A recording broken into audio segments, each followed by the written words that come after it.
دوسری چیز یہ ہے ایمان بالغیب. تو روزے کے اندر ایمان بالغیب بھی کمال درجے کا ہے. اور سورہ بقرہ کی جو ابتدائی آیات ہیں اس میں رب ذوالجلال نے ایمان بالغیب والوں کی شان کو بیان کیا کہ وہ لوگ جو غیب پر ایمان لاتے ہیں، اللہ نے ان کی شان بیان کی. اب ہم نے رب کو دیکھا نہیں لیکن اللہ کی ذات پر ہمارا ایمان ہے. جنت ہم نے دیکھی نہیں، دوزخ ہم نے دیکھی نہیں، فرشتوں کو ہم نے نہیں دیکھا، نبیوں کو ہم نے نہیں دیکھا، لیکن ان سب پر ہمارا ایمان ایمان بالغیب ہے. روزے میں ایمان بالغیب کا اظہار ہوتا ہے. یعنی ہم زبان سے تو کہتے ہیں ہمارا رب پر ایمان ہے، لیکن روزہ ایسی عبادت ہے کہ اس قول پر جو ہم نے قول کیا کہ ہمارا رب کی ذات پر ایمان ہے، رب ذوالجلال موجود ہے، اللہ ہر وقت دیکھ رہا ہے، یہ ہمارا ایمان ہے. لیکن روزہ رکھ کے بندہ اپنے عمل سے اس عقیدے کا اظہار کرتا ہے. وہ کس طرح کہ بندہ ایک بند کوٹری کے اندر بند ہو، کوئی رشتہ دار دیکھنے والا نہ ہو، اکیلا ہو بندہ گھر کے اندر، سامنے فریج میں کھانے والی چیزیں بھی پڑی ہوں، بندہ روزے کی حالت میں ہو، کوئی دیکھنے والا بھی نہ ہو، اس کے باوجود بندہ سامنے سب کچھ پڑا ہے پھر بھی نہ کھائے، تو وہ اپنے عمل سے اظہار کر رہا ہے. اگرچہ باپ نہیں دیکھ رہا، ماں نہیں دیکھ رہی، کوئی رشتہ دار نہیں دیکھ رہا، لیکن میرا رب تو دیکھ رہا ہے. اگرچہ میں بند کوٹری میں ہوں، کوئی کسی کی نظر نہیں پڑ رہی، کوئی مجھے دیکھ نہیں رہا، کوئی مشاہدہ نہیں کر رہا، لیکن وہ چاہ کر بھی اپنا ہاتھ کھانے پینے والی چیز سے روک کے رکھتا ہے. تو یہ عملی طور پہ اس بات کا اظہار کرتا ہے کہ میرا رب وہ ہے لا تأخذہ سنۃ ولا نوم، جس سے نہ نیند آتی ہے نہ اونگ آتی ہے، جس سے کوئی دیوار بھی حجاب نہیں. میں اگر ساتوں زمینوں میں چھپ کے بھی کوئی عمل کرتا ہوں، میرا رب وہاں سے بھی دیکھ لیتا ہے. عملی طور پہ بندہ کچھ نہ کھا کے اس بات کا اظہار کرتا ہے کہ میرا ایمان اللہ کی ذات پر ایمان بالغیب ہے. تو روزہ ایسی عبادت ہے جس سے ایمان بالغیب کا عملی طور پہ ثبوت ملتا ہے اور اظہار ہوتا ہے. اس لیے روزہ اللہ کے ساتھ تعلق بحال کرنے کا ایک بڑا مضبوط ذریعہ ہے. تیسری چیز ہے امانت. روزہ یہ امانت داری کا بھی عملاً اس میں اظہار ہے کہ بندہ چاہے تو کلی کرتے ہوئے وضو میں پانی اندر لے جائے، کسی کو کوئی پتہ نہیں چلے گا، یا بندہ کہیں چھپ کر بھی اس میں خیانت کر سکتا ہے.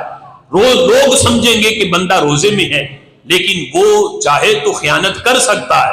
لیکن اگر نہیں کرتا، یعنی چاہ کر بھی نہیں کرتا، وہ اس پہ امانت داری پہ قائم رہتا ہے، خیانت نہیں کرتا، تو یہ روزہ یہ ایسی عبادت ہے کہ جو بندہ سب سے زیادہ امانت داری پوشیدہ طور پہ اس میں پائی جاتی ہے، جو بندے اور رب کے درمیان ایک راز ہے.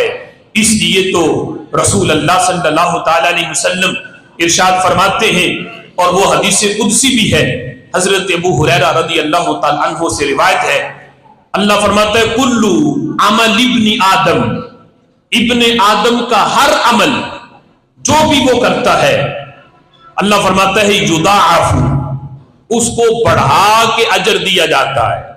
یعنی وہ نیکی اگر ایک کرے، الحسنۃ بعشر امثالها الى 700 ضعف، ایک نیکی کرے تو رب ذوالجلال ثواب ایک کا نہیں، اللہ 10 سے لے کے 700 گنا تک ثواب عطا فرماتا ہے. جتنا اخلاص زیادہ ہوگا اتنا ثواب بڑھتا چلا جائے گا. 10 سے لے کر 700 گنا تک اللہ ثواب بڑھا کے عطا فرماتا ہے.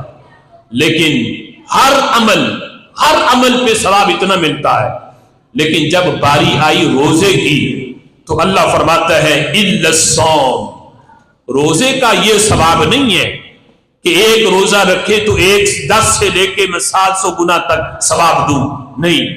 اللہ فرماتا ہے الا الصوم فإنه لي وأنا أجزي به، اللہ فرماتا ہے سوائے روزے کے، اس لیے کہ روزہ میرے لیے ہے، میں ہی اس کی جزا دیتا ہوں.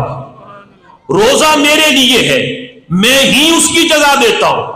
اب اس حدیث کا اگر معنی مفہوم بیان کیا جائے تو سارا وقت اسی میں گزر جائے۔ اب دیکھو، ہم نماز پڑھتے ہیں تو کس کے لیے؟ رب کے لیے۔ ہم حج کرتے ہیں تو کس کے لیے؟ اللہ کے لیے۔ زکات دیں تو رب کے لیے ہے، جہاد کریں تو رب کے لیے ہے۔ لیکن اللہ فرماتا ہے یہ سارے اعمال اگرچہ میرے لیے ہے، لیکن جب ابن آدم کرتا ہے میں فرشتوں کو کہتا ہوں فرشتوں اس کے نام اعمال میں اتنا ثواب لکھ دو، اس کے نام اعمال میں اتنا ثواب لکھ دو۔ لیکن جب میرا بندہ میرے لیے روزہ رکھتا ہے، میں فرشتوں کو نہیں کہتا کہ فرشتوں اس کا اتنا ثواب لکھو۔ فرشتوں کو وہ عدد کا پتہ ہی نہیں کہ وہ ثواب اس کے نام اعمال میں کس عدد کے ساتھ تحریر کرنا ہے۔ میں اپنے دستے قدرت سے خود اس کے نام اعمال میں اس کا ثواب درج فرماتا ہوں۔ الصوم لی، روزہ میرے لیے ہے اور میں ہی اس کی جزا دیتا ہوں۔ ایک مطلب تو اس کا یہ ہے کہ اللہ خود اس کا ثواب نامہ اعمال میں بندہ مومن کے نامہ اعمال میں درج فرماتا ہے، اور ایک اس کا مطلب یہ ہے اللہ فرماتا ہے تم نماز پڑھو تو ثواب ملتا ہے، تم حج کرو تو ثواب ملتا ہے، تم زکات دو تو ثواب ملتا ہے، لیکن روزہ رکھو تو تمہیں خود رحمان ملتا ہے۔ آنا اجزی بھی، جو روزہ رکھے اس کا بدلہ میں ہی ہوں۔ نماز پڑھو گے تو ثواب ملے گا، روزہ رکھو گے تو تمہیں میں خود مل جاؤں گا۔ آنا اجزی بھی، روزہ میرے لیے ہے اور اس کا بدلہ میں ہی ہوں۔ جو میرے لیے روزہ رکھتا ہے، اب وہ روزہ رکھ کے مجھے ڈھونڈنا چاہے کہ رب کہاں ہے، فرمایا وہ مجھے اپنے آپ سے دور نہ سمجھے۔ جس نے میرے لیے روزہ رکھا ہے اس کا بدلہ یہ ہے کہ میں اسے مل چکا ہوں۔ فَإِنَّهُ لِي وَأَنَا أَجْزِي بِهِ، روزہ میرے لیے ہے اور میں ہی اس کا بدلہ دیتا ہوں۔